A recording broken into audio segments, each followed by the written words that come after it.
রি।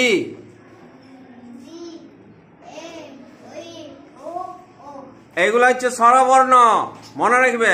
তারপরের গুলো পড়ো।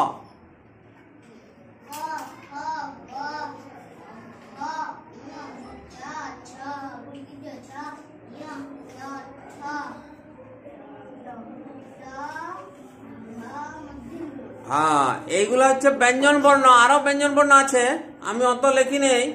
একবারে ক থেকে চন্দ্রবিন্দু পর্যন্ত ব্যঞ্জন বর্ণ আছে। তাহলে উপরের গুলো স্বরবর্ণ, নিচের গুলো ব্যঞ্জন বর্ণ। তাইলে আমরা এখানে এই সাইডে লিখেছি পূর্ণমাত্রা আছে এমন বর্ণগুলি তুমি লেখো। আমি দুটি লিখে দিয়েছি, অ আর আ।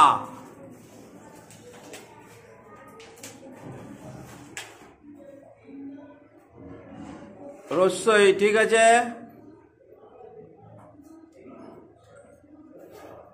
দীর্ঘই,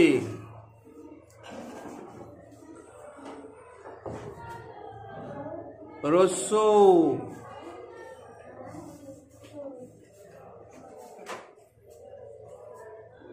দীর্ঘ।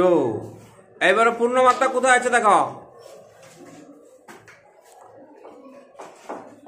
রি হচ্ছে অর্ধমাত্রা, এ ওই ও ও মাত্রাহীন। এবারে কটায় কি আছে পূর্ণমাত্রা, ওইটি লেখো। এবারে ওয়ার পরে, হ্যাঁ,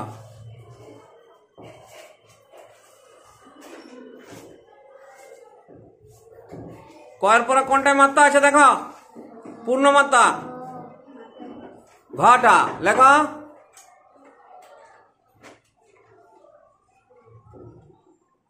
ঘটা ঠিক হয় না। তারপরে কোনটা আছে দেখো,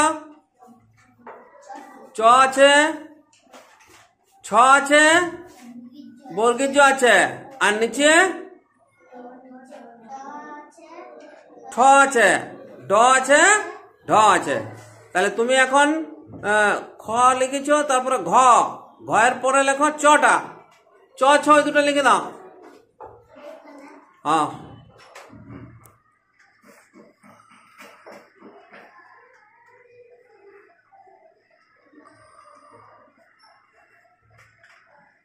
ঠিক আছে।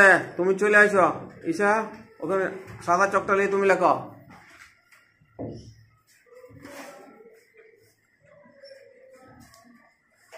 অর্ধমাত্রা আছে এমন বর্ণগুলো তুমি লেখো।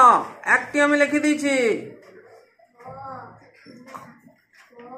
কমা দিয়ে লেখো। খয়ের পর একটা কমা দাও, একটু ফাঁকা দিয়ে লেখো, তোমার জায়গা তো বেশি আছে। হ্যাঁ, গ। তারপরে মূর্ধন্য। তাইলে এখানে তিনটি আছে আমাদের অর্ধমাত্রা, রি, এই চারটি, রি, খ, গ আর মূর্ধন্য। মাত্রাহীন আছে কোনগুলা, মানে কোনো মাত্রা নাই। কি কি ওটাগুলা, এ ওই ও আর ইয় ও, এই ছটি আছে। তাহলে ওইগুলি আমি দুটি লিখে দিয়েছি, আর তুমি ওই নিশ্চয় লেখো, নিশ্চয় লেখো। ওই যে বোর্ডের লাইনটা ওখানে না, ওইখানে আরো সোজা, আরো সোজা। তোমার নিশ্চয় লেখো, যেখানে হাত দিয়ে আছো ওখানে লেখা যাবে। হ্যাঁ, ও এ ওইটা লিখেছি তো আমি। হ্যাঁ,